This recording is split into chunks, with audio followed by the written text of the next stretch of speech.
इस बार असम फतेह करने के लिए कांग्रेस कोई कसर नहीं छोड़ना चाहती। प्रियंका गांधी तो पहले ही स्क्रीनिंग कमेटी के अध्यक्ष के तौर पर मोर्चा संभाल रही हैं और अब खबर आ रही है कि पार्टी सांसद और प्रदेश अध्यक्ष गौरव गोगोई भी असम चुनाव लड़ सकते हैं। पार्टी ने तो चुनाव के लिए 40 नामों पर मुहर भी लगा दी, जिनका होली से पहले ही ऐलान कर दिया जाएगा। देखिए ये रिपोर्ट। असम विधानसभा चुनाव की बिसात बीत चुकी है और कांग्रेस इस बार कोई भी कसर छोड़ने के मूड में नहीं है। दिल्ली में हुई केंद्रीय चुनाव समिति की अहम बैठक के बाद कांग्रेस ने 40 उम्मीदवारों के नाम फाइनल कर दिए हैं। पार्टी इन नामों का औपचारिक ऐलान 2 मार्च को राज्य में प्रस्तावित पदयात्रा के समापन के बाद करेगी। इस चुनाव को लेकर सबसे बड़ी खबर कांग्रेस के दिग्गज नेता और सांसद गौरव गोगोई को लेकर है।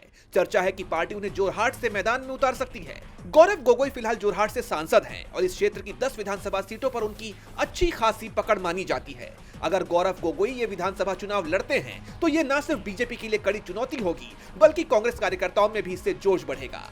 वहीं कांग्रेस इस बार धुबरी के किंग मेकर कहे जाने वाले सांसद रकीबुल हुसैन पर भी बड़ा दांव खेल रही है। रकीबुल को असम में कांग्रेस का सबसे कद्दावर मुस्लिम चेहरा माना जाता है। रकीबुल हुसैन के जरिए कांग्रेस राज्य की लगभग 30% मुस्लिम आबादी को साधना चाहती है। बदरुद्दीन अजमल की पार्टी AIUDF के प्रभाव को कम करना, जिससे अल्पसंख्यक वोट सीधे कांग्रेस की झोली में जाएं।